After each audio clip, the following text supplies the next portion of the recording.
The Hells Angels, the biggest and most notorious motorcycle club on the planet, have struck fear into the hearts of many. In the United States, their infamous reputation for cruelty has no boundaries. From ruthless gang wars to chilling acts of violence, they have left a trail of fear in their wake. But guess what? Their reputation doesn't stop at the US border. Across the Atlantic, the German chapter of the Hells Angels emerges as a force to be reckoned with. It's seen as one of the biggest and most influential Hells Angels chapters outside the States. Here, the Hells Angels have unleashed a wave of violence that shakes the very foundation of the underworld. With their involvement in drug trafficking, extortion, and brutal violence, they leave a lasting impact. They don't care about any rules, and they will do the impossible to achieve their goals. They stand tall, unwavering, and fearless. But their dominance is being challenged in three critical battlegrounds. Can they hold their ground and maintain their position as the ruling power, or will a new gang rise to claim the throne? Brace yourself as we witness a battle that will shape the future of the criminal underworld. The Hells Angels have enemies all around the world. But also in Germany, rival gangs don't like the appearances of the Hells Angels. In the north of Germany, they are even being attacked by the Mongols, a biker gang that originated in California and has made its presence felt in Germany as well. The Mongols became involved in a long-running feud with the Hells Angels, beginning in 1977. And with a global reach and a membership surpassing 600, the Mongols have become a significant force in the biker world. In Germany, they have established themselves as a formidable club, known for their distinctive Mongols patches and their intense rivalry with other motorcycle clubs, including the Hells Angels. The battle took place on the Reeperbahn, a street that is known for its bustling part of the city's red light district. But the street is also notorious due to its association with the Hells Angels, who have maintained control over the area. But then, the Mongols decided to make a bold statement by venturing onto the Reeperbahn Street. This act was seen as a direct challenge to the Hells Angels' dominance in the area. By showcasing their club jackets and presence in the heart of the Hells Angels' territory, the Mongols aimed to assert their strength and claim their own place in the biker landscape. This bold and provocative move was seen as a declaration of war. The Hells Angels wasted no time. They immediately attacked Erkan Uzun, the president of the Mongols' biker gang, and stole his biker jacket. But here's where things take a turn. The stolen jacket finds its way onto Facebook, worn by an unexpected person, a transsexual man. This picture sets the stage for an explosive chain of events. Erkan immediately unleashed a furious message directed at Hells Angels, declaring war. This could potentially shake the criminal underworld to its very core. December 2015, and we find Erkan Uzun, the former president of the Mongols, facing the harsh reality of being taken into custody on weapons charges. However, this setback doesn't extinguish the flames of determination within the remaining Mongols. They regroup and receive reinforcements from their counterparts in Switzerland, fueled by the dream of striking it big in the criminal underworld. But here's where things take an intriguing turn.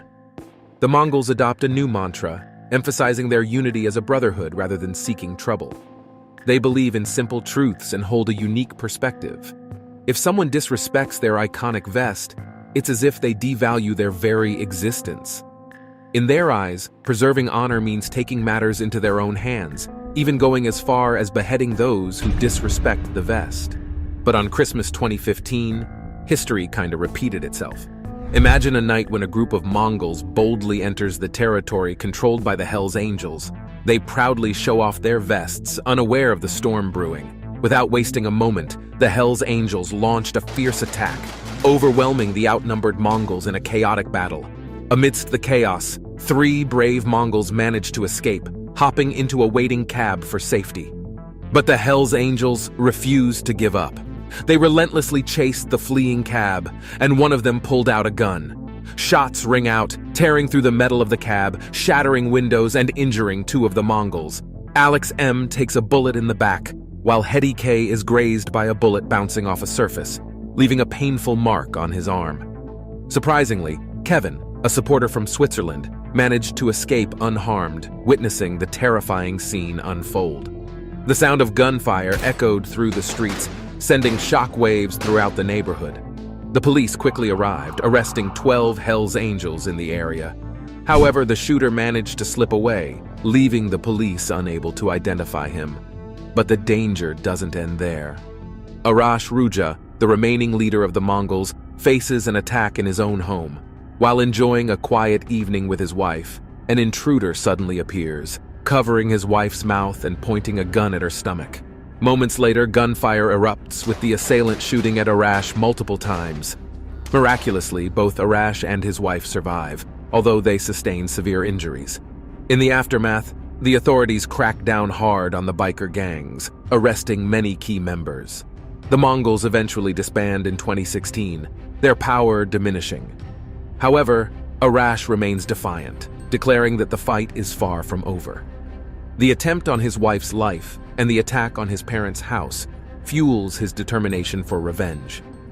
He issues a warning, reminding everyone that playing with fire has serious consequences. A dangerous and notorious biker battle is brewing in Western Germany. This region, which used to be a powerful industrial area, is now facing a different kind of power struggle. In the city of Duisburg, known as Germany's most disputed biker stronghold, rival motorcycle gangs are locked in a fierce conflict. One of the most intense regions is the Red Light District, an area where profit and pleasure collide, and where rival motorcycle gangs have been locked in a tense standoff for years. Things get even more intense as young men from immigrant backgrounds join these gangs. One such gang is the Satudara, which originated in the Netherlands from Indonesian immigrants. 2012 was a tough year. Gang wars erupted on the streets of Germany, leaving no one safe. It was at this time that the Dutch gang Satudara expanded its operation into Germany. They chose Duisburg as their headquarters. Right after they entered Germany, Ali Osman, better known as the Godfather, was crossed as the German president by the Dutch bosses. He was in charge of this region, and he was going to lead Satudara in Germany. Little did he know that he had to prove himself straight away. But in the streets of Duisburg, there is only room for one gang. The Hells Angels weren't planning to let this happen. Immediately after this event, the Hells Angels and Satudara attacked each other with firearms, knives, and knuckle dusters. In an instant, things turned into a bloody mass fighting. And although the Hells Angels have an unbreakable reputation, Satudara doesn't hold back either. In August 2012, they even throw a splinter grenade in the clubhouse and a betting office of the Hells Angels in Duisburg, ready to conquer the almighty gang. But then, the bloody war takes a turn. Ali Osman, the German president of Satudara, became a state's witness. The police start an investigation on Satudara and the events. Satudara became a notorious gang in a split second. Anyone had to follow strict rules. For example, if you were kicked out of the club for any reason possible, you had to buy your way out for more than 5,000 euros. Were you caught drinking without their permission? You had to pay 100 euros. All strict rules for a very strict reign. But later that year, Ali Osman was arrested for drug trafficking and smuggling a Kalashnikov. He had to testify and ended up behind bars for 6 years. Based on his testimony, authorities banned Satudara in May 2015. But gang members don't really care about rules and authorities. How long will it take before one of them will provoke a situation and other members will rise up? Will you ever be safe? As one of the biggest and most influential Hells Angels chapters outside the States, there are various places in Germany that are known as a battleground between biker gangs. One of these places is Leipzig, located in East Germany, close to the Czech border. Here, a fierce battle rages between two rival groups: the notorious Hells Angels, comprised of seasoned veterans, and the United Tribunes, a group of young upstarts hailing from immigrant backgrounds. While the United Tribunes may not ride motorcycles like traditional bikers, they exude a rebellious spirit akin to rockers. Their distinctive style mirrors that of the legendary Hells Angels, making a statement wherever they go. This clash is more than just a clash of generations, it's a collision of cultures and a test of who will emerge victorious. But what happens when you purposely provoke one of the most dangerous biker gangs on their own turf? In the summer of 2016, nearly 200 members of the United Tribunes gather in Leipzig, making a bold statement to both outsiders and their own ranks. Their public appearance serves two purposes: to assert their dominance over the city and to strengthen their internal bonds. The United Tribunes were founded in 2004 by Almir Kulum, a former Bosnian boxer. He is also known as Boki. They have more than 1,700 members throughout Germany and even worldwide. The United Tribunes, emboldened by their growing presence, decide to flex their muscles and display their power. But here's the twist. The city actually allows it, as it's officially labeled a funeral march for Weissel, a fallen comrade who was tragically shot by the Hells Angels. It sounds like a daring move, right? A display of strength and defiance in the face of a powerful rival. But with tensions between the United Tribunes and the Hells Angels already reaching a boiling point, one can't help but wonder if this is a wise decision. Will this provocative act only escalate the situation further? To add to the intrigue, the incident that triggered this funeral march is caught on camera. It's a scene straight out of a Hollywood movie, but the stakes are all too real. The clash between these two fierce biker gangs takes on a new level of intensity. As usual, there is only room for one gang. Who will take the stage? The notorious Hells Angels, led by Marcus, are ready to attack the young and fearless United Tribunes, led by Swarin. Without a moment of hesitation, the United Tribunes charge at the Hells Angels with an unwavering determination. Pure chaos as the clash of these fierce biker gangs unfolds. But then, a chilling moment occurs. A Hells Angels member pulls out a gun and starts firing. The bullets find their mark, striking Weissel, a young member of the United Tribunes, who falls to the ground, gravely injured. The situation intensifies when one of the Hells Angels delivers a brutal kick to Weissel's head, even with the presence of the police at the scene. The violence spirals out of control, leaving Weissel fighting for his life. Tragically, despite the best efforts of medical professionals, he dies at the hospital. The stakes are high in this conflict, and each side is determined to assert their dominance. The United Tribunes refuse to bow down to the Hells Angels. They make it clear that they will not be intimidated. The 4 members of the Hells Angels were sentenced to life in prison for opening fire on a group of United Tribunes in 2016, resulting in 1 death and 2 serious injuries.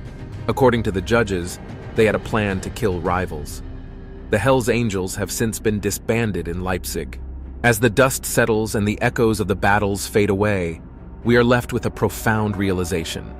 The stories we've witnessed are not merely about biker gangs and territorial disputes. They reflect the complexities of human nature, the allure of power, and the consequences of choices made in the pursuit of dominance. The clashes we've witnessed may have reached their conclusions, but the echoes of these conflicts will linger on. They serve as cautionary tales, reminding us of the destructive power of greed, ego, and unchecked ambition. Thank you for joining us on this journey through the criminal underworld. May it serve as a reminder to tread carefully and to choose wisely. Did you like this video? Make sure to subscribe to the channel and leave a comment. Make sure to check our other videos as well. In the diverse world of motorcycle clubs, a small fraction, only 1%, has gained fame for their involvement in violent crimes and drug trafficking. But what makes them even more scary is rivalry with other gangs. These gangs strike such fear in the hearts of big bike clubs like Hells Angels that their legendary reputation is overshadowed. From Angels' direct rivals to a gang formed by a former president, prepare yourself for a fascinating glimpse into this mysterious underworld. You know those moments when you're cruising down the road, minding your own business, and suddenly a pack of bikers roars past you? It's enough to make your heart skip a beat. Well, let me tell you about one group that has quite a reputation. The Pissed Off Bastards of Bloomington, or POBOB for short.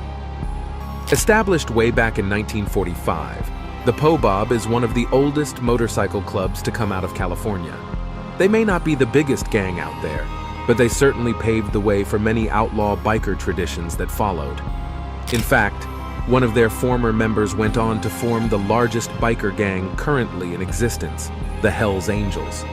Talk about leaving a mark. Back in the day, the POBOB, like many other motorcycle clubs, served as a way for World War II veterans to adjust to civilian life. They craved that sense of adventure, and biking provided just that. Now, when it comes to identifying these badass bikers, it's all about their patches.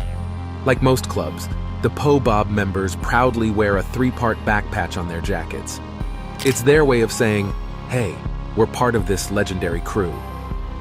At the center of their patch is a fierce blue skull wearing a red bomber cap with a Confederate flag nestled in each eye socket. It's a bold statement, to say the least. And let's not forget the top rocker, which proudly displays POBOB, representing the club's full name. These guys want you to know who they are. Now, prepare to be shaken to the core as I reveal why even the mighty Hells Angels, the heavyweight champions of the biker world, tremble in fear at the mere mention of the name Bandidos Motorcycle Club. These guys are far from a joke. Their very presence sends shivers down the spines of the biker underworld, instilling a wave of fear that knows no bounds. Picture this: a global dominion spanning across 22 countries.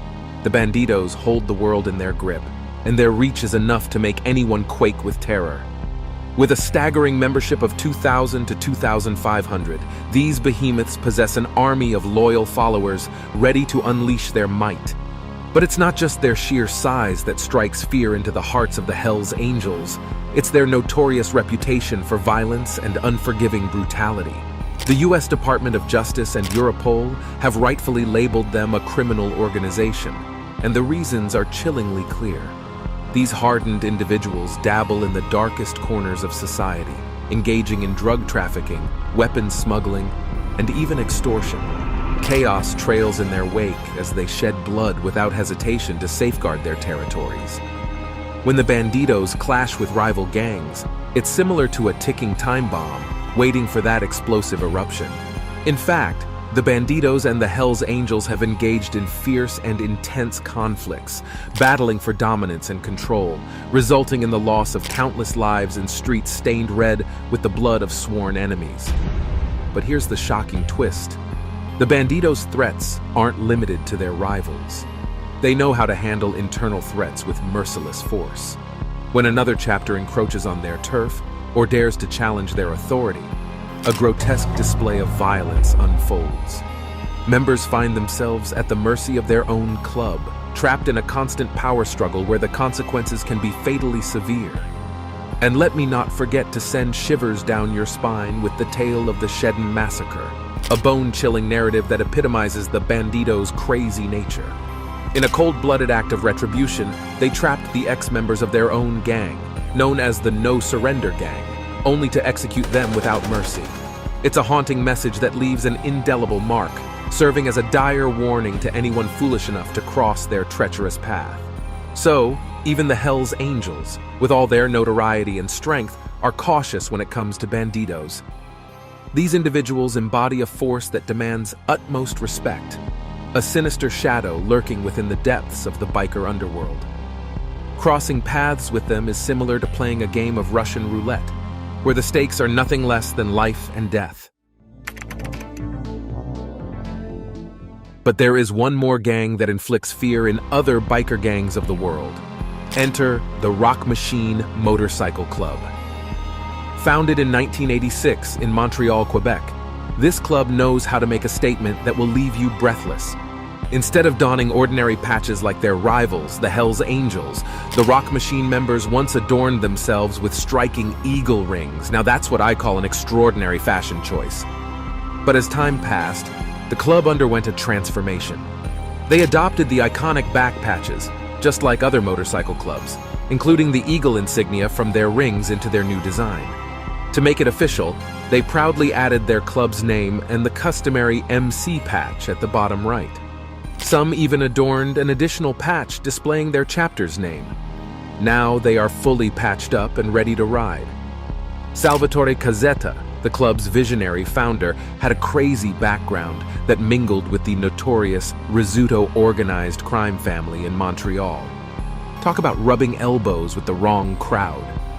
Originally a member of the SS biker gang, Cazzetta broke away and formed his own club after suspecting the Hells Angels leaders of embezzling funds. That's one way to make a resounding statement. Thus, the infamous Quebec Biker War was started.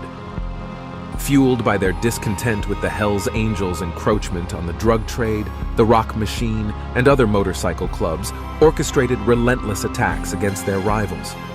The violence quickly spiraled out of control, leaving behind a trail of devastation and destruction. This clash of titans became one of the deadliest biker gang conflicts in history, claiming a staggering 162 lives and leaving countless others wounded. Innocent bystanders found themselves caught in the crossfire, bearing witness to the tragic consequences of these vicious battles. To illustrate the sheer horror, imagine an 11-year-old boy losing his life in an explosion caused by one of the many bombs scattered across the city. The Rock Machine displayed little regard for the safety of innocent civilians. But the story doesn't end there. The Rock Machine's rivalries extended far beyond the borders of Quebec, reaching all the way to Australia in their conflict with the rebels. Fueled by aggression, they conducted firebombings and launched brutal assaults. When the police raided the Rock Machine's clubhouse, they were met with a shocking discovery: a massive stockpile of explosives. It was a disaster waiting to happen. Now, the Rock Machine's history can be divided into two distinct eras. The first began with their founding, but a significant shift occurred in 2008 when Sean "Crazy Dog" Brown assumed leadership. The new club claims to be nothing more than motorcycle enthusiasts, distancing themselves from the label of a one-percenter MC. They even make the promise to expel any member engaged in criminal activities. However, law enforcement agencies remain skeptical, firmly believing that the club remains as dangerous as ever. The Rock Machine Motorcycle Club has left a trail of violence and destruction in its wake. Their clashes with rival gangs, stockpiles of explosives, and involvement in criminal activities paint a chilling picture of the peril that awaits. Crossing paths with the Rock Machine is not a risk one should ever dare to take. Now, let's rev our engines and head across the pond to Europe, where we'll encounter the oldest one-percenter gang on the continent, the Blue Angels. These guys are not your typical heavenly creatures. In fact, their behavior is far from angelic. Created in 1963 by Alan Morrison and Billy Gordon in Glasgow, Scotland, the Blue Angels have made quite a name for themselves. Although primarily based in the UK, the Blue Angels have expanded their influence into Belgium and Spain. They've left their mark in each country, and not in a good way. When you spot these bad boys, their back patches will catch your eye. A winged skull wearing a rugged SS helmet is their badge. Fierce, right? And don't forget their top rocker, boldly displaying their club's name. It's all about making a statement. But why Blue Angels? Well, it's ironic, really. The name stands for bastards, lunatics, undesirables, and eccentrics. The press couldn't help but point out the contradiction between their less-than-angelic behavior and their name. And boy, do these guys know how to create chaos? The Blue Angels have been involved in assaults, robberies, and even hostage-taking. In one brutal attack, they hospitalized nearly 20 members of a rival gang. They intentionally collided with a rival biker, causing him to crash, and then unleashed a relentless beating with blunt objects. Talk about a dangerous crew. But it doesn't stop there.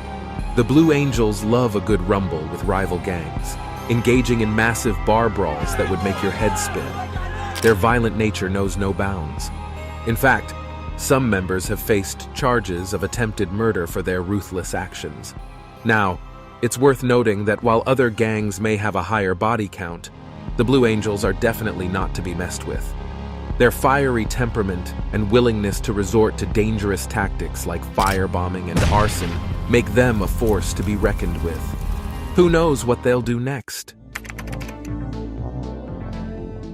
Get ready to dive into the dark and exclusive world of the Headhunters, a motorcycle club that has quite the unique history. Originally starting as a street gang, the Headhunters later embraced the motorcycle club lifestyle. They took the notion of exclusivity to a whole new level, limiting themselves to just 30 members at one point. They saw themselves as an elite squad, a true force to be reckoned with. When it comes to their back patches, the Headhunters don't hold back. Their logo is a flaming demon skull, complete with long, twisted horns reminiscent of a raging bull. Now that's a patch that demands attention. Add a top rocker with their club name in red text on a white background, and you've got a visual representation of their menacing presence. Originally hailing from New Zealand, the Headhunters have grown in numbers since their street gang days. While they may not have the same head count as some of the larger gangs, their ranks now boast somewhere in the high 200 OS. How did they achieve this expansion? By patching over other motorcycle clubs, integrating them into their own entity. It's a sign of power and dominance. But let's not forget the Headhunters' penchant for violence. Even before becoming an outlaw biker gang, they were no strangers to street brawls with rival groups. One particularly notable incident involved two Headhunters members allegedly stabbing the leader of a rival gang multiple times at a party. The Headhunters managed to escape conviction, thanks to witnesses who conveniently recanted their original statements. Talk about a lucky break. Unfortunately, luck wasn't on their side in all cases. Headhunters members have been convicted of murdering rival gang members from the King Cobras, as well as other violent crimes like aggravated robbery, kidnapping, and domestic violence. To make matters worse, they were known for cooking and selling methamphetamine. Yikes.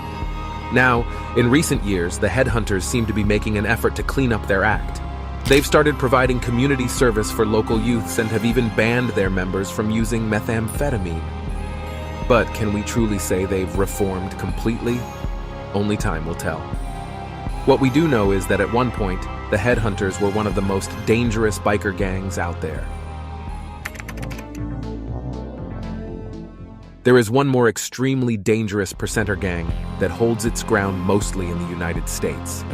Back in 1959 in Maryland, a man named Lou Dobkins founded a club and named it Pagan's Motorcycle Club. The same guy became the first president too. To spot a pagan, look for their distinct patch. It features a drawing of the Norse fire giant Surtur holding a glowing red sword. But there's more to it. Their patch also proudly displays their organization's name and the letters MC for Motorcycle Club. Simple yet effective, just like their style. Now here's where things get interesting. The Pagans had an ambitious goal, to appear high class. So they came up with a formal constitution that stated their president would receive the same annual salary as the President of the United States. Talk about aiming high. As the Pagans grew in numbers, so did their involvement in criminal activities. They quickly embraced their identity as a one-percenter group and dabbled in organized crime and racketeering. But their rap sheet doesn't end there. Connections with the LaRocca crime family put the Pagans in hot water. The assault of an ATF agent and the murder of John Hetherington are just a taste of the violence they've been associated with. It's like a real-life crime drama unfolding before our eyes. And let's not forget the chilling case of the 17-year-old girl in Florida. The Pagans were linked to her kidnapping, rape, and murder. It's a horrifying tale that only scratches the surface of what they may be capable of. The thought of what else they might have done sends shivers down your spine. Sure, the Pagans may not be as widespread as some international motorcycle clubs, but make no mistake, they pose a significant danger in the eastern United States. It's where they've set up most of their operations, leaving a trail of chaos in their wake. If you found this article fascinating and want to explore more captivating stories from the world of bikers and motorcycle gangs, be sure to subscribe to our channel. By subscribing, you'll gain access to similar content that delves into the untold stories, captivating histories, and intriguing dynamics of these notorious subcultures. Don't miss out on the opportunity to delve deeper into the realm of motorcycle clubs, where loyalty, power, and fear intertwine. Subscribe now and join us on this exhilarating journey through the world of brutal bikers.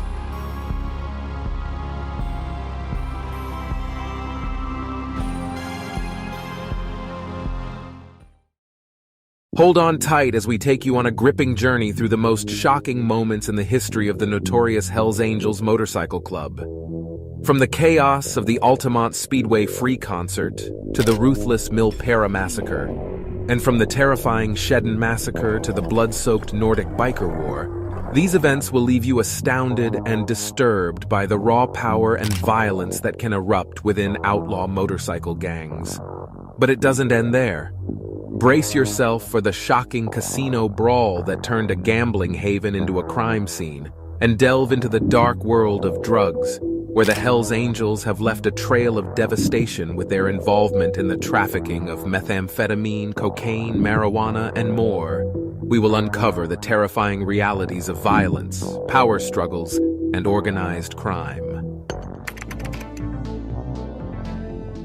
First on our list is the iconic Altamont Speedway Free Concert on December 6, 1969. It devolved into pandemonium in what was supposed to be a historic occasion. The Rolling Stones had planned the show to round off their American tour, but the mood swiftly deteriorated. The Hells Angels, employed as protection, was a volatile presence all day. Tensions in the audience rose as the concert went, spurred by a combination of drugs, drink, and the overwhelming size of the crowd. Meredith Hunter, an African-American man from Berkeley, California, was among those present. During the Stones' performance of their song Under My Thumb, the situation quickly became tense. Hunter attempted to approach the stage while furious and allegedly flashing a handgun. Alan Passaro, a Hells Angels security guard, saw the Hunter's behavior as a threat and intervened. Passaro confronted Hunter in a state of panic and bewilderment, fatally stabbing him numerous times during the ensuing battle. The entire episode was documented on film by the Maysles brothers, who were filming the concert for the documentary Gimme Shelter. The stabbing of Meredith Hunter at the Altamont Speedway Free Concert was the terrible finale of the event's turbulent environment. It became a symbol of the dark side of the 1960s counterculture movement, serving as a grim reminder of the dangers of rampant violence and cultural upheaval. But what comes next is even more groundbreaking. The Milpera Massacre of 1984 is one of the most notorious occurrences in the history of Australia's outlaw motorcycle gangs. On September 2nd, a fight broke out between two rival motorcycle gangs, the Hells Angels and the Comancheros, inside the Viking Tavern in Milpera, a Sydney suburb. For months, tensions had been rising between the Hells Angels and the Comancheros, fueled by a heated power struggle for control in the lucrative drug trade and territory conflicts. The Viking Tavern, a popular hangout for motorcycle gangs, became the pivotal battleground in their struggle. On that fatal day, roughly 100 gang members from both sides arrived at the Viking Tavern, equipped with rifles, knives, and chains. The ensuing gun battle took place in full view of observers and pedestrians, transforming the quiet suburban area into a war zone. The gunfire roared for around 10 minutes, leaving a devastation trail in its wake. When the smoke cleared, 7 individuals were dead, including 4 Comancheros, 2 Hells Angels, and a 14-year-old girl named Leanne Walters. Many more people were hurt, some critically. Law enforcement officials battled to maintain control after being caught off guard by the extent and ferocity of the clash. The incident spurred a nationwide crackdown on outlaw motorcycle gangs, culminating in broad legislative restrictions and enhanced police inspection of gang activity. The Milpera Massacre forever changed Australia's criminal history, focusing light on the violent and lethal character of illegal motorcycle gangs. It served as a terrifying reminder of the potential collateral damage that may occur when rivalries between such groups erupt into open violence, hurting innocent lives and shattering communities to their core.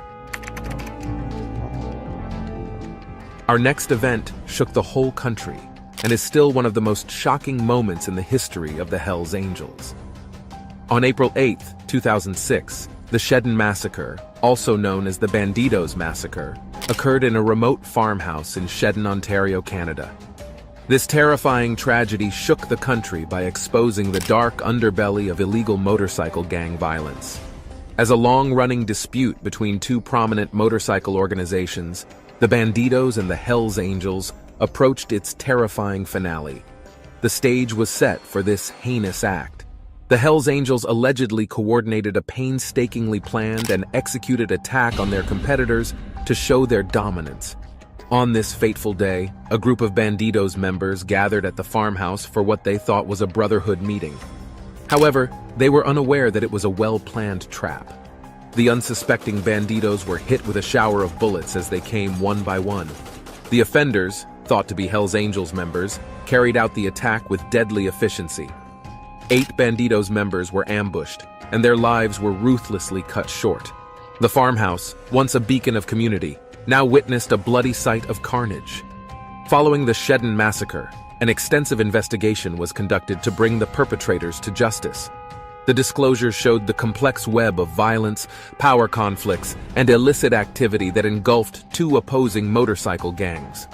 The Shedden massacre is in the cultural memory of Canadians as a harsh warning of the tragic repercussions of territorial conflicts and power struggles within outlaw motorcycle gangs. It is a disturbing witness to the depths of savagery that some people are ready to sink into to gain authority and control.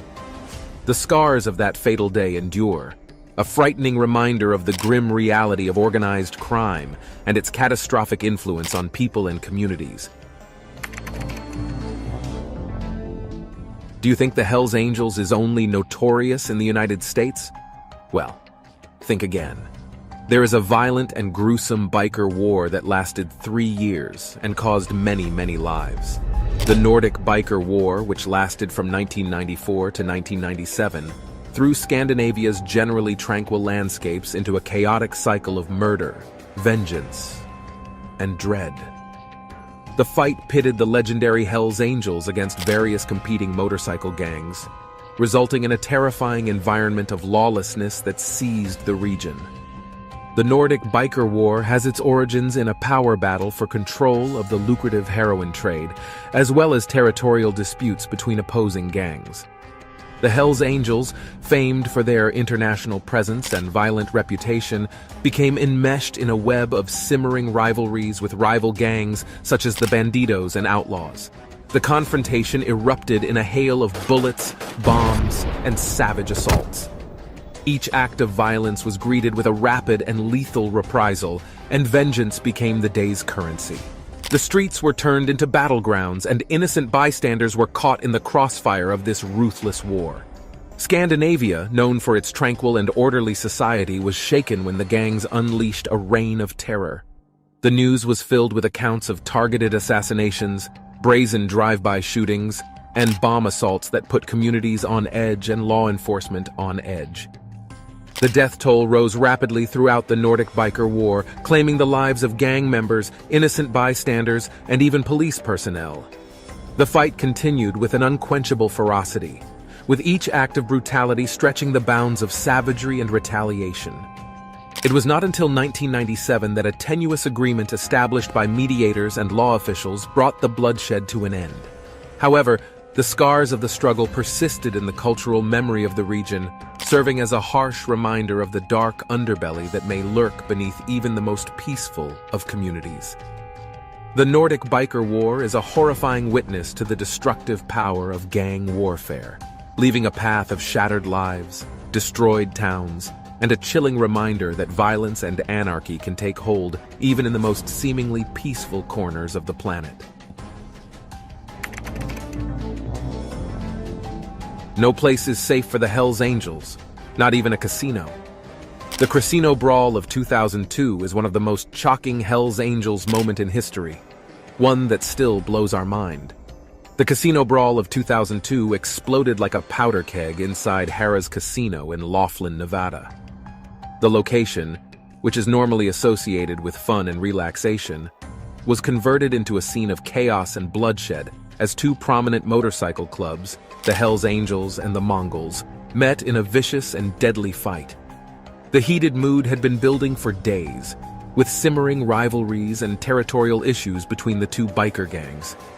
The tension reached a boiling point on April 27th, when an altercation between Hells Angels and Mongols erupted into a full-fledged melee within the casino gates. What began as a verbal conflict quickly evolved into an all-out war zone. As punches flew and weapons were brandished, tables were toppled, slot machines were abandoned, and innocent spectators fled in horror. The sound of shattered glass and wild gunshots pierced the air, signifying the dismal reality of a war fought on the casino floor. When the dust settled, the devastation was revealed. 3 people's lives were tragically cut short, their hopes and goals dashed in the blink of an eye. Members of both motorcycle clubs were killed, as was an innocent bystander caught in the crossfire of this terrifying clash. Dozens of others were injured to varied degrees, and some were left with scars that would serve as a haunting reminder of that fatal night for the rest of their lives. Unprepared for the scale and fury of the confrontation, law enforcement authorities rushed to the area to restore order and apprehend those involved.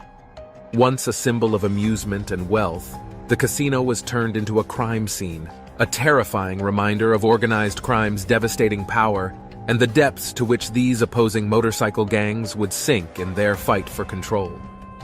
The casino brawl of 2002 went down in criminal history as a striking reminder of the deadly undercurrents that can erupt when enormous forces collide. It left an indelible mark on Laughlin and the collective consciousness of those who experienced the mayhem firsthand, reminding us of the fragility of peace in the face of deep-seated rivalries and the fatal cost of such battles. Okay, we can't talk about the Hells Angels without talking about their involvement in drugs. The Hells Angels world is not just about roaring motorcycles and leather-clad rebels. It also goes into the shadowy world of drugs and organized crime. The Hells Angels, with branches all over the world, have been involved in a slew of illegal operations, including the profitable trafficking of methamphetamine, cocaine, marijuana, and other narcotics. Their drug organization's tentacles reach far and wide, penetrating communities and driving addiction with their unlawful goods. The Hells Angels have established themselves as key actors in the drug trafficking underground, where profits are high and lives are cruelly consumed from busy cities to distant corners of the earth. Their involvement in the distribution of methamphetamine, which is notorious for destroying individuals and communities, has left a trail of devastation in its wake. Control over the production, delivery, and distribution of this highly addictive narcotic by the Hells Angels has contributed to the spread of addiction and the devastation of many lives. Cocaine, another highly sought-after drug, has also played an important role in their illicit businesses. The Hells Angels have facilitated the importation, distribution, and profiteering of this strong stimulant through elaborate networks. Their participation in the cocaine trade has fostered violence, corruption, and societal disintegration, leaving wounds on society's fabric. The marijuana trade, frequently regarded as an entryway into the world of organized crime, has also proven to be a lucrative sector for the Hells Angels. They have profited on demand for this widely used narcotic, making massive profits while leaving a path of collateral damage, thanks to their established networks and infrastructure. It is worth emphasizing that not all the Hells Angels members are involved in drugs and organized crime in ways other than narcotics. However, their activities include a variety of illegal enterprises such as arms trafficking, money laundering, prostitution, and extortion, confirming their status as a formidable force in the criminal underworld. Law enforcement authorities worldwide have devoted significant resources to combating the Hells Angels' influence and reach. Sting operations, undercover investigations, and interagency collaboration have all been used to destroy their activities and bring the perpetrators to justice. Nonetheless, the temptation of cash and power continues to draw people into the ranks of this legendary motorcycle club, fueling their illegal operations. What do you think? Will we ever be safe when surrounded by Hells Angels? Share your thoughts in the comment section below, and don't forget to hit that like and subscribe button for more content. See you next, and as always, stay safe. In a world where perceptions often blur the lines between truth and fiction, one group stands at the center of controversy and intrigue: the Hells Angels Motorcycle Club. drug dealing, trafficking in stolen goods, gun running, extortion, and even involvement in prostitution operations are among the allegations that hover over their name. Yet, members of the club assert that they are merely a group of motorcycle enthusiasts who have joined together to ride, organize social events, fundraisers, parties, and motorcycle rallies. According to their perspective, any crimes committed are the responsibility of individuals rather than the club as a whole. But what are some of these crimes? Welcome to the dark side of the Hells Angels crimes. Let's get started by looking at their involvement in drug trafficking. The Hells Angels Motorcycle Club is a notorious and enigmatic motorcycle gang that has long captured the public's imagination with its criminal activities, particularly its involvement in drug trafficking. Since the psychedelic era of the mid-1960s, the Hells Angels emerged as a dominant force in the drug trade, becoming the leading manufacturer and distributor of LSD in the vibrant state of California. It was as if they had harnessed the wild spirit of the counterculture to fuel their illicit empire. In 2005, an FBI report sent shockwaves through law enforcement agencies when it revealed that the Hells Angels were responsible for more drug trafficking than any other gang in the United States. This revelation placed them at the top of the criminal underworld, overshadowing even the most notorious criminal organizations operating at the time. Their influence and reach seemed to know no bounds. The Hells Angels' brazen criminal activities have led to high-profile arrests and gripping trials that captivated the public's attention. One such case occurred in 2011 when American Hells Angels member Paul Merle Eischeid was apprehended in a dramatic showdown in San Isidro, Buenos Aires. With his rugged persona and imposing presence, Eischeid faced charges ranging from drug trafficking to racketeering, kidnapping, and even homicide.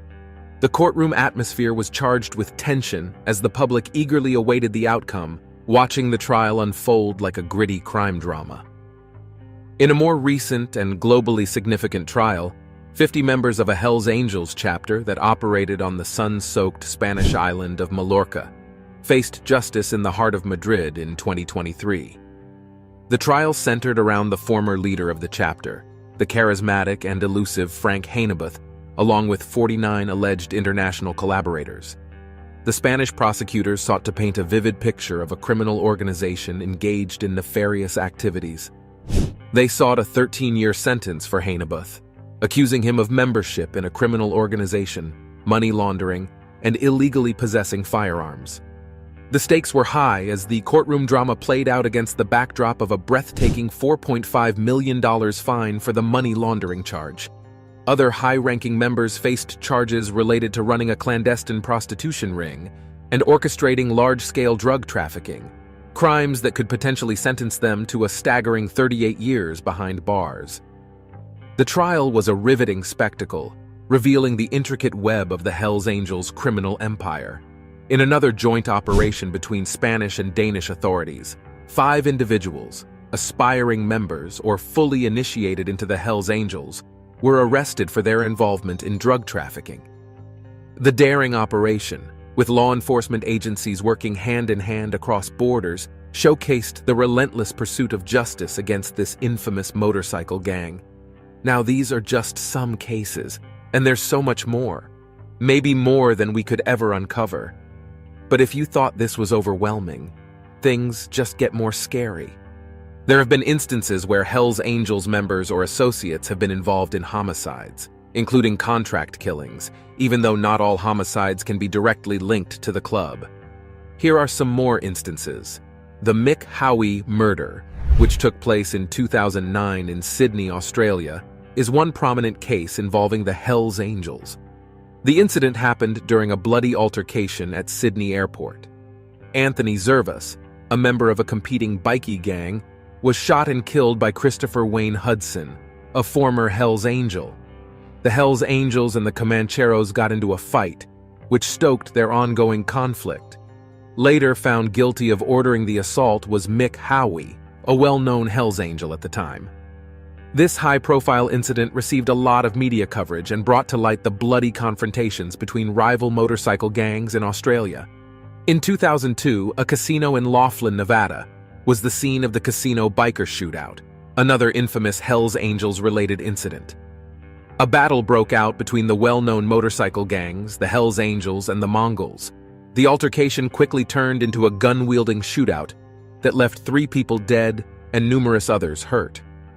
This incident highlighted the ongoing rivalries and conflicts among motorcycle clubs and the potential for violent clashes among outlaw bikers. The Vancouver airport shooting is another incident that brought to light the Hells Angels' involvement in a deliberate attack. The shooting at Vancouver International Airport in British Columbia, Canada, was survived by Hells Angel Larry Amaro. However, the incident resulted in the deaths of 2 members of the Red Scorpions gang. This shooting was part of a widespread, escalating gang war involving several criminal organizations and rivalries.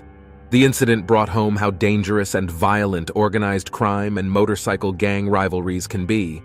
Another tragic incident connected to the Hells Angels is the Shedden Massacre, which occurred in 2006 at a farm in Shedden, Ontario, Canada. 8 members of the Bandidos Motorcycle Club, some of whom were Hells Angels members, were brutally murdered. The massacre involved Hells Angels members and resulted from a power struggle within the Bandidos. The shocking violence of the incident exposed the deadly repercussions of such power struggles within criminal organizations and sent shockwaves through the Canadian motorcycle gang community. And just when you thought it couldn't get any worse, during Labor Day weekend in 1964, approximately 300 Hells Angels Motorcycle Club members gathered in Monterey with the intention of raising funds to transport the body of a former member who had died in an accident back to his mother in North Carolina. However, this event was marred by a disturbing incident that occurred on September 6, 1964. According to reports, 2 teenage girls, aged 14 and 15, were allegedly taken from their dates and gang-raped by members of the Hells Angels. The incident resulted in 4 Hells Angels being arrested and jailed on charges of rape. However, the charges were ultimately dismissed on September 25th due to insufficient evidence. In addition to the dismissal, the Hells Angels were also banned from the city due to this incident. The gravity of the situation prompted the Attorney General of California to launch an investigation into the Hells Angels and other motorcycle gangs, known as the Lynch Report. This investigation lasted 6 months and was released on March 15, 1965. The report detailed a range of alleged criminal activities committed by the Hells Angels, including assault, robbery, forgery, car theft, and involvement in drug trafficking. Another sad incident occurred in April 1968, when most of the Hells Angels San Diego chapter faced indictments on charges of kidnapping, assault, false imprisonment, robbery, and rape. These charges stemmed from an incident in which a 28-year-old woman was abducted from a bar in San Diego. She was then taken to a nearby residence where she was subjected to physical abuse, sexual assault, and torture by multiple Hells Angels members and their girlfriends. In another, even more disturbing case, a woman reportedly fell victim to a gang rape perpetrated by 4 members of the San Diego chapter of the Hells Angels on July 27, 1969. After she pressed charges against the perpetrators, she faced threats and intimidation, eventually being coerced into leaving the San Diego area. Fearing reprisal, she refused to testify in court, leading to further difficulties in pursuing justice for the crime. The involvement of Hells Angels members in sexual assaults continued in later years. In August 1972, members of the San Bernardino Hells Angels chapter, along with bikers from the Glendale chapter of the Mongols, the Straight Satans of Venice, and the Glendale Night Riders, were involved in the sexual assault of a 15-year-old girl. On April 5, 1973, 11 motorcycle gang members, including Hells Angels members John R. Fisher, Glenn M. Little, John W. Stratton, David L. Wynn, and Thomas A. Neely, were convicted of rape and sex perversion in Los Angeles. Also, in 1975, a woman alleged that she was physically assaulted by 2 San Diego Hells Angels members' girlfriends. She claimed that she was forced to perform sexual acts on a Hells Angel and a German Shepherd dog after accepting a ride home from a biker funeral with the group. However, the charges against the individuals involved were dismissed as law enforcement authorities could not locate the woman after she filed the complaint. On March 6, 1977, another disturbing incident involving Hell's Angels members and their girlfriends unfolded. A woman was allegedly stripped, beaten, and forced to ingest LSD at the residence of the San Diego chapter president. She had initially been invited to a party after meeting a Hell's Angel at a bar in Ocean Beach earlier that night. These incidents highlight a dark period in the history of the Hell's Angels, characterized by reports of violence, sexual assault, and criminal activities. It is important to note that while these events occurred, they do not represent the actions or behaviors of all Hell's Angels members, as the organization consists of many individuals with diverse backgrounds and beliefs.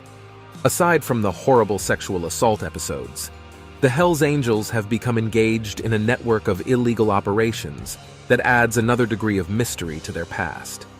These crimes include racketeering and money laundering, as well as bombs, arson, robberies, and thefts. The Hell's Angels appear to have dabbled in some of everything, demonstrating their diverse criminal prowess. A dramatic trial occurred in 2013, capturing national attention. 16 Hell's Angels members and affiliates were convicted on racketeering conspiracy counts in federal court. This was no ordinary heist. It was a Racketeer-Influenced and Corrupt Organizations Act, or RICO Act. Drug selling and money laundering were among the charges, as were gun trafficking and attempted armed robbery.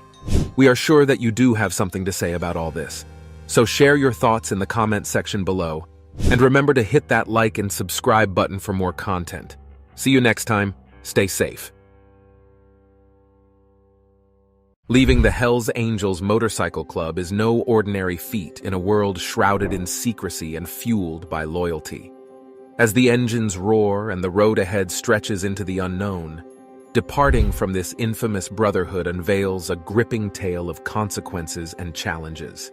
In today's video, we embark on a journey of discovery, shedding light on the intricacies of walking away from a life bound by rules, honor, and camaraderie, to expose the unspoken truths of what lies beyond the crimson-clad embrace of Hell's Angels. From the emotional turmoil to the lingering shadows of the past, we delve deep into the uncharted territory of those who dared to sever ties with the most feared and revered two-wheeled empire. The Hell's Angels Motorcycle Club is a global outlaw motorcycle organization whose members typically ride Harley-Davidson motorcycles. The club was born when several small motorcycle clubs agreed to merge in 1948 in San Bernardino, California. Otto Friedli, a World War II veteran, is credited with founding the club after leaving the Pissed Off Bastards Motorcycle Club due to a feud with a rival gang. Joining the Hell's Angels is a complex process. You must meet several requirements, such as being at least 18 years old, having a valid driver's license, a criminal background check, a valid passport, and being able to speak English. You must also have a Harley-Davidson motorcycle or a similar make. You cannot be a child molester or have applied to become a police officer or a prison guard. You must have the right personality and make friends with an existing member who can invite you to a hangout, where the club will evaluate you. You cannot ask to join the club, as the official website says, if you have to ask, you probably will not understand the answer. Joining the Hell's Angels is a multi-step process that entails meeting these and other requirements and undergoing a lengthy vetting and initiation process. The path to full membership is divided into phases and can take years. It all begins as a hang-around, allowing prospective members to attend club events. If members are interested in a hangout, they may be granted associate status. Following that, the individual may be designated as a prospect, which is an official acknowledgement that they are being considered for membership. The individual may participate in club activities, but does not have voting rights. Finally, successful candidates advance to full member or full patch status, which allows them to wear all sanctioned jacket patches, including the Death Head logo, the words Hell's Angels on the top patch panel, often called a rocker, and the club location on the lower rocker. Now that you're in, something happens, and you change your mind about joining. Deciding to leave the Hell's Angels is complex. The club expects members to return their patches when they choose to leave or are expelled. Some long-standing club members may be permitted to part ways amicably and retain some of their patches in certain circumstances. But if a member tries to leave without authorization, they might be required to return their patches or risk taking them away forcibly. Depending on the circumstances, leaving the Hells Angels can have various effects. Former members have claimed to have experienced difficulties in their personal and professional lives and been shunned by their former brothers. For instance, George Christie, a longtime Hells Angels member who eventually left the organization, wrote a book about his experiences after doing so. In his book, he details his challenges and how his life changed after leaving the club. Legal repercussions may also result from leaving the Hells Angels. Ex-members may be required to testify against their former brothers in court or provide information to law enforcement if they decide to leave the club. This might put them in a difficult situation and invite backlash from their old club. So now that you are out, will you just continue with life normally? Well, it turns out that there's no normal after this. A better way to explain this would be by looking at some instances of this. One good look is George Christie. George Christie was a member of the Hells Angels for roughly 4 decades.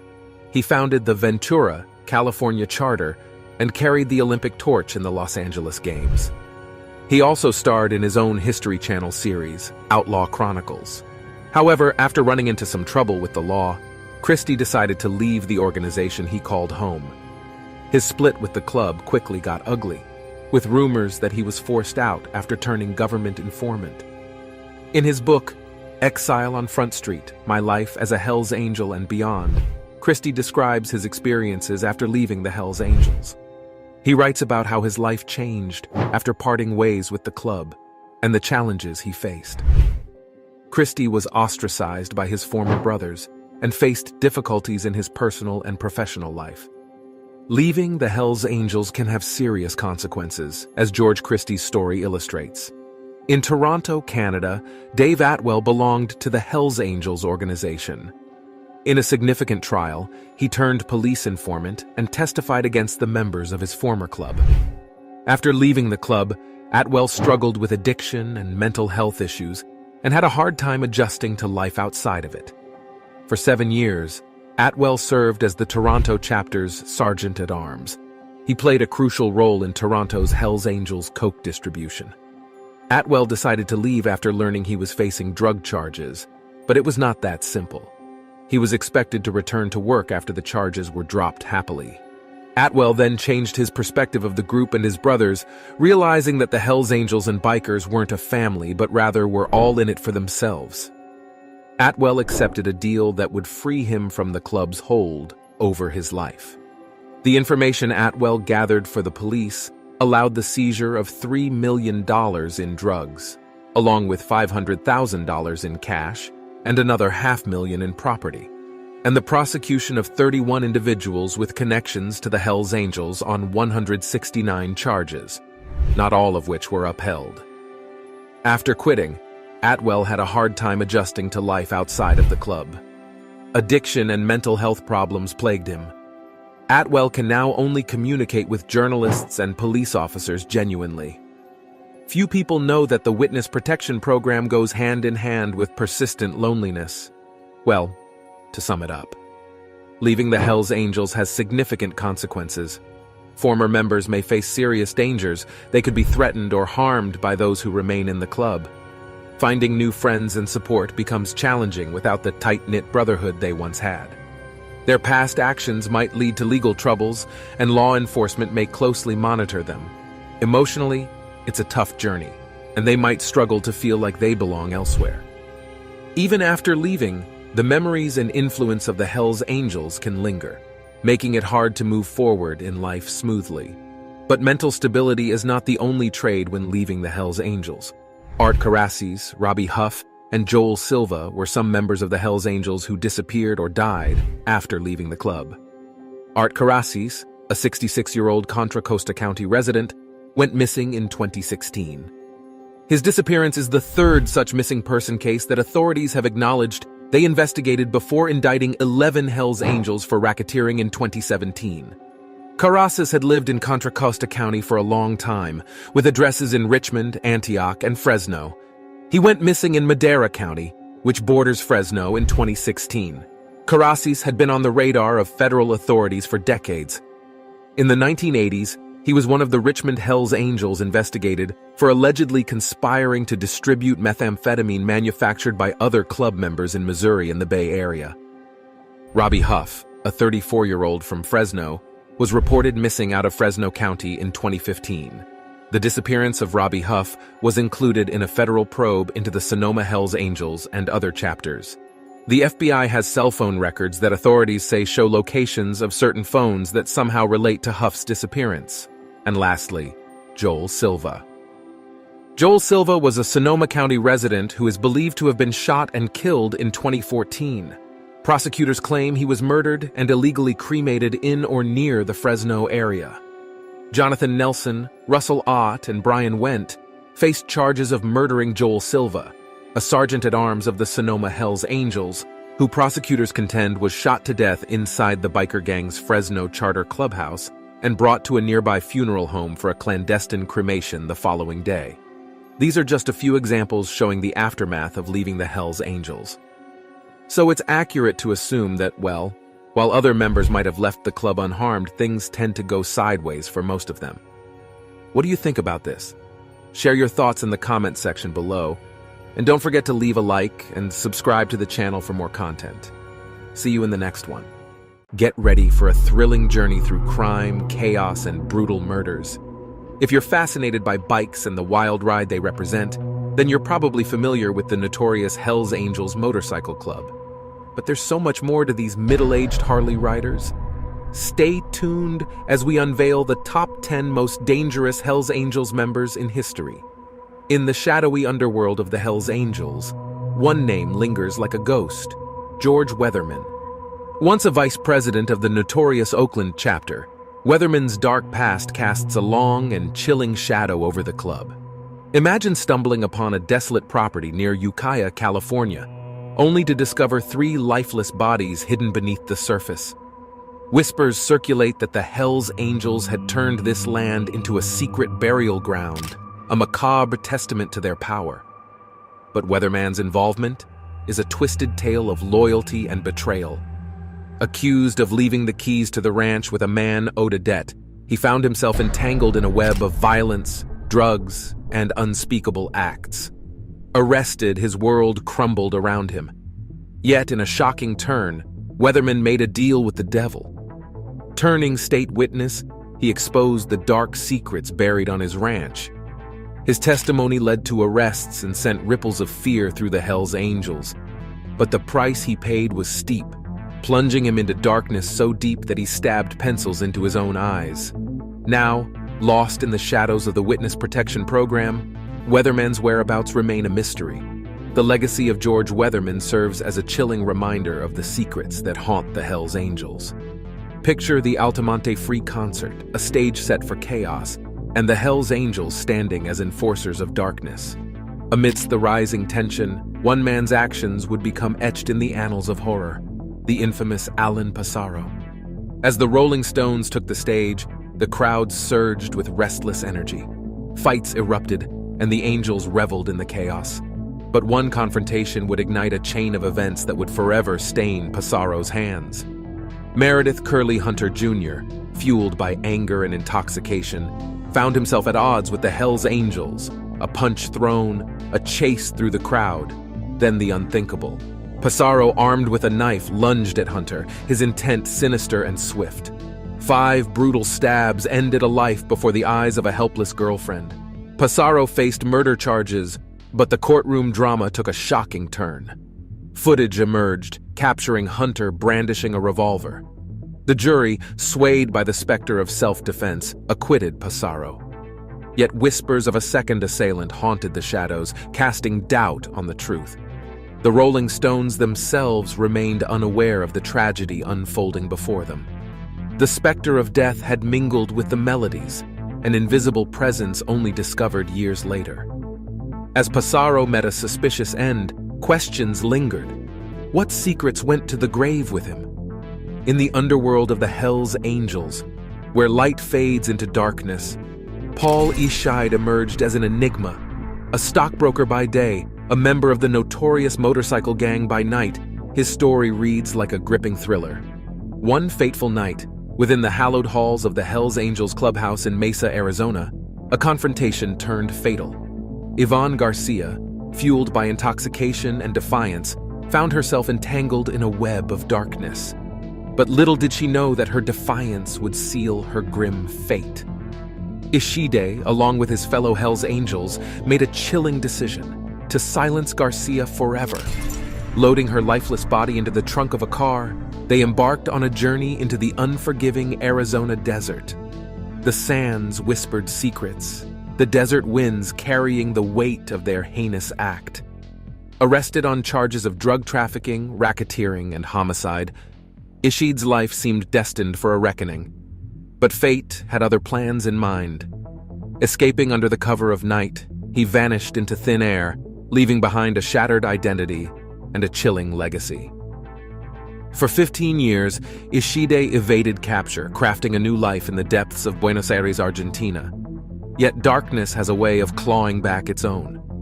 Argentinian authorities, relentless in their pursuit, stripped away his false facade, leaving him with no sanctuary to hide. Now confined within the cold walls of Maricopa County Jail, Ishide stands as a testament to the price paid for a life steeped in darkness. It was a day stained with the blood of 5 unfortunate souls, members of the gang's doomed Laval chapter. Michelle Jinx Guinness, a former Hells Angels member herself, found herself at the heart of this macabre event in Quebec, Canada.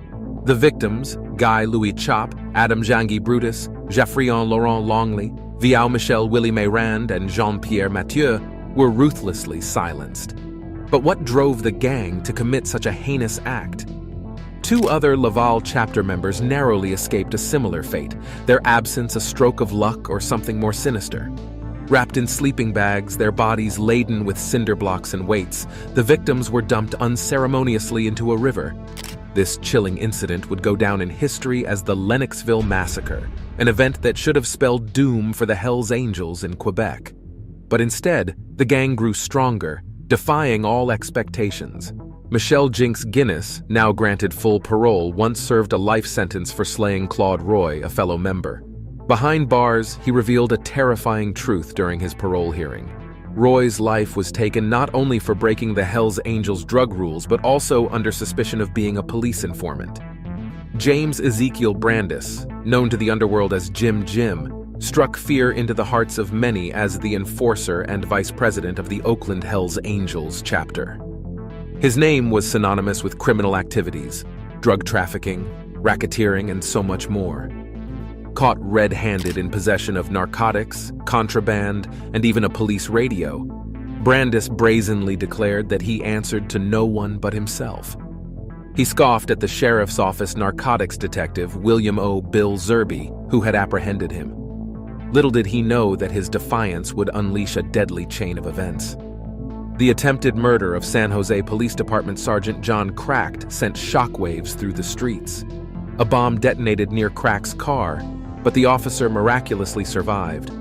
Brandis found himself charged not only with this attempt on Crack's life, but also implicated in the murders of fellow Hells Angels member Ray Dale Stork and the couple Alvin Lloyd Prater and Mary Ellen. Yet despite being linked to 4 heinous crimes, Brandis managed to evade conviction. The tragic end came in prison in 1994 when Brandis took his own life. David MacDonald Carroll, a name that struck fear into the hearts of many as a notorious Canadian outlaw, biker, and gangster. A member of the elite nomad chapter of the Hells Angels in Quebec, his association with the gang's most trusted figures like Maurice Mom Boucher elevated his notoriety. Carroll thrived as Boucher's trusted hitman, leaving a trail of blood in his wake. Linked to at least 15 murders, his deadly reputation grew. But it was the Lennoxville Massacre that would forever haunt him. Charged with first-degree murder, he managed to escape conviction, leaving 2 other Halifax chapter members in a similar state of limbo. Before his rise to infamy in Quebec, Carroll operated as a pimp in Halifax, taking a hefty cut from the local escorts, but his criminal pursuits caught up with him, leading to a year-long prison sentence. However, this was just the beginning of his dark journey. Charged once again, this time with the death of a young man in Dartmouth, Carroll seemed untouchable. Acquittal followed, and he vanished into thin air, leaving behind rumors of a $1 million bank account and sightings in various countries. Brazil became his rumored sanctuary, far from the grasp of Canadian authorities. Known as Sky, Michel Langlois soared through the skies with his own aircraft and a pilot's license. But his passion for flying took a dark turn when he joined the Popeyes Motorcycle Club, a prominent outlaw motorcycle club in Canada. The Hells Angels, always seeking to expand their reach, absorbed the Popeyes in 1977, making it the first Canadian chapter for the notorious gang. Langlois, a rising star in the Hells Angels, climbed the ranks to become the Canadian national president of the club, but controversy soon stained his tenure. Implicated in the Lennoxville massacre, he fled the country to escape arrest, only to return and face the consequences. Convicted as an accessory after the fact to murder, he served a 2-year prison sentence. His involvement in drug trafficking added another layer to his criminal legacy. Charged with importing and conspiring to import cocaine, Langlois pleaded guilty and faced imprisonment once again. Operation Shark brought forth more charges, this time related to a general conspiracy to commit murder linked to the infamous Quebec Biker War. The Hells Angels in Arizona faced a formidable challenge in the late 1970s. An array of rival biker gangs stood in their way. But then emerged Robert Chico Mora, the leader of the notorious Dirty Dozen motorcycle gang. It was a meeting of two forces of nature, a chance for Mora to align himself with the Hells Angels and establish dominance in Arizona. Mora's reputation preceded him, solidified by his manslaughter conviction at the age of 24 in 1980. His involvement in various illegal activities only added to his notoriety. But it was his physical presence that truly struck fear into the hearts of others. Standing at 6'3" and nearly 300 pounds of solid muscle, Mora was an imposing figure, intimidating all who crossed his path. From possession of narcotics to misconduct involving weapons, his rap sheet was long and disturbing. In 1993, he was arrested and charged with the murder of a rival biker gang member. Eventually, he was convicted of the crime and sentenced to life in prison without parole. In his final months, Mora resided in a small house, finding amusement in playing video games and tormenting his pet, a black chihuahua named Chica Ruca. Hanging the poor animal by a rope whenever it displeased him, Mora's sadistic tendencies were evident. Yves Trudeau, also known as Apache or the Mad Bumper, was a name that struck fear into the hearts of many in the world of organized crime. Born in Canada in 1946, Trudeau may have been physically small, standing at just 5 feet 6 inches and weighing 135 pounds, but his presence was anything but insignificant. Trudeau's involvement with explosives began in the 1960s while working at Canadian Industries Limited. His skills in handling explosives soon led him to orchestrate a series of bombings. It was this experience that propelled him through the ranks of the Popeyes Motorcycle Club in the late 1960s. And in 1977, when the Popeyes merged with the Hells Angels MC, Trudeau became a member of the Laval chapter. During his time with the Hells Angels, Trudeau earned a reputation as one of the most dangerous members of the club. His name became synonymous with violence and brutality. In a chilling admission, Trudeau confessed to committing a staggering 43 murders between September 1973 and July 1985. Guns, bombs, physical assault, and even strangulation. These were the tools of his trade. However, frustrated by his cocaine addiction and a growing paranoia that his fellow gang members wanted him dead, he made a fateful decision. He became a government informant, exchanging information for a lenient sentence, life in prison, eligible for parole after 7 years. Trudeau was granted parole in 1994, assuming a new identity as Dennis Cote. In 2007, Trudeau received devastating news. He had cancer. He passed away in 2008, his life ending within the confines of a medical center. This is the name that sends shivers down the spine of those familiar with Quebec's criminal underworld. Born in Quebec on June 21, 1953, Maurice Boucher's troubled childhood led him down a path of crime from an early age. Dropping out of school at 15, he turned to criminal activities to support his drug habit. engaging in armed robberies and break-ins. In 1975, Boucher faced his first imprisonment for an armed robbery, and in 1978, he was arrested again for a series of home invasions alongside his brother. But it was in 1982 that Boucher's life took a dramatic turn when he joined the white supremacist motorcycle gang, the SS, which eventually evolved into the Hells Angels. As a gang leader, Boucher showcased charisma and a penchant for violence, making a name for himself within the organization. On May 1, 1987, Maurice Boucher became a notorious member of the Hells Angels Montreal chapter. Rumors circulated that he aimed to monopolize the drug market throughout Quebec, leading to a long and bloody war with rival biker gangs. Over 162 lives were lost, and hundreds more were injured, leaving a trail of destruction and bloodshed across the province. Boucher's reputation as a fearsome criminal was cemented. Despite being acquitted in 1998 of ordering the murder of 2 corrections officers and the attempted murder of a third, Boucher's freedom was short-lived. Police obtained an informant, Stéphane Gain, who testified that Boucher indeed orchestrated the murders.